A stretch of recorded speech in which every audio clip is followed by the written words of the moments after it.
On a crisp afternoon, Oliver Marks, an older gentleman with a calm and reserved nature, stepped into a lively car showroom. His aging vehicle, though dependable, was nearing its 10th year, and he figured it was finally time for an upgrade. Wearing a simple jacket and well-worn shoes, Oliver looked like he didn't belong amidst the shiny cars and polished sales floors. Yet, he wasn't there to impress anyone. He simply wanted a car that suited his needs. As Oliver strolled through the dealership, admiring the cars on display, the staff's reactions were far from warm. Despite his clear interest in purchasing a vehicle, no one came to assist him. Instead, the salespeople hovered around younger, more glamorous customers who appeared ready to splurge on high-end models. Oliver's modest attire seemed to make him invisible, and he was ignored by the staff, who were more focused on those they believed could afford to buy. One salesperson, Jason Reed, a young man with perfectly styled hair and a confident grin, briefly met Oliver's gaze but quickly turned his attention to a fashionable couple who had just arrived. The murmurs among the sales team, the sidelong glances, and the palpable indifference made it clear that Oliver was being overlooked. He waited by a sleek silver coupe that caught his eye, running his hand along its cool surface, daydreaming about taking it for a drive. After 20 minutes of being disregarded, Oliver decided to take matters into his own hands. He approached the sales counter, where 3 employees were chatting among themselves. "Excuse me," he said politely, his voice even despite the frustration bubbling inside. "I'm interested in buying a car. Could someone help me?" Jason barely looked up from his phone. "We're a bit tied up right now," he said dismissively, glancing over at the couple. "Why don't you come back later?" Oliver's face remained calm, but his mind was boiling with indignation. He nodded stiffly and turned to leave.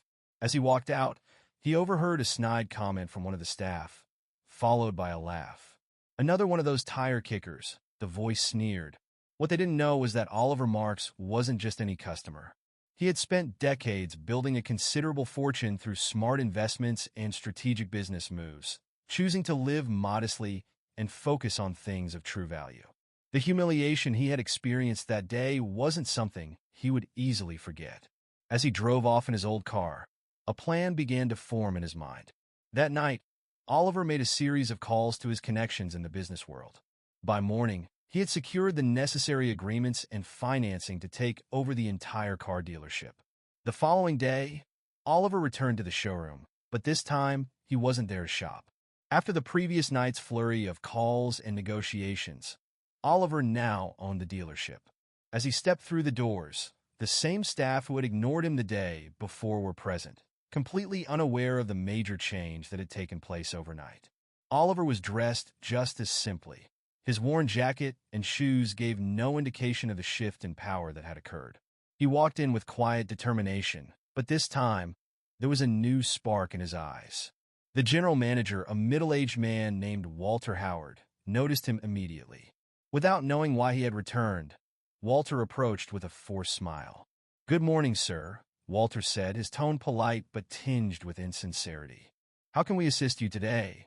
Oliver reached into his coat pocket and pulled out a set of neatly folded documents. Without a word, he handed them to Walter, who unfolded them slowly. As he read, his face paled, and his confident demeanor faltered into disbelief. What is this?" Walter stammered, voice shaky. Oliver finally spoke, his voice calm and unwavering. "I'm not here to buy a car," he said, meeting Walter's eyes. "I'm here to take over the business. I own this dealership now." A hush fell over the room as the weight of his words sank in. The staff, who had previously ignored Oliver, now watched in stunned silence.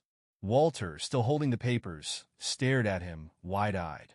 This can't be real," Walter murmured. "You're right," Oliver replied, his tone even. "I now own this place, and I'm here to make some changes."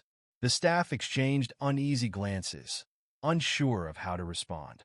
Jason Reed, the young salesman who had dismissed Oliver with such disdain, shifted uncomfortably. His confident smirk was now replaced with a look of apprehension. Oliver addressed the room, his voice carrying authority as he spoke to the entire staff. "Yesterday, I came in as a customer," he began. "I was ignored, dismissed, and judged based on how I looked. You assumed I wasn't worth your time. That was a mistake. The room was tense as Oliver continued. Today, this place will be different. From now on, every customer will be treated with respect, no matter their appearance or what you think they can afford. Turning to Walter, Oliver spoke again. And that starts with leadership. Walter, you're fired. Walter's eyes widened in disbelief. Fired? You're serious? Absolutely, Oliver replied. Your leadership created a toxic atmosphere here. That ends today. The room went silent. One by one, Oliver turned to the rest of the staff, calling out those who had treated him poorly the day before. Jason was among the first to be called out. Jason Reed, Oliver said, his gaze locking onto the young man. Jason froze, unable to make eye contact. You showed me exactly the kind of behavior I won't tolerate here. Pack up your things.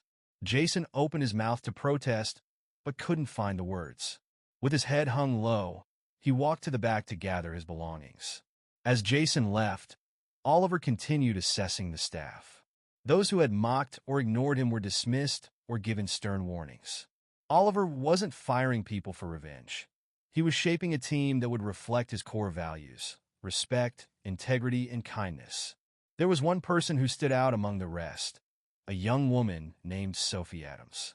Unlike the others, Sophie had greeted Oliver with a friendly smile the day before, offering him a small but genuine gesture of kindness. Oliver remembered her warmth and recognized her potential. Sophie Adams, Oliver called out, and she stepped forward a little nervous. You're one of the few who treated me with basic respect. Starting today, you'll be the new manager. I trust you'll lead with fairness and empathy. Sophie's eyes widened in surprise. But I've only been here a few months. Seniority doesn't matter to me, Oliver replied. What matters is treating people the right way. Congratulations, Sophie. The staff, now visibly shaken, began to understand that Oliver wasn't there for revenge. He was there to build something better. He spoke to them again, his voice calm but firm. This dealership is going to operate on a different set of values. Every customer matters, whether they wear a suit or a jacket like mine. They all deserve your attention and respect. If you can't embrace that, there's no place for you here.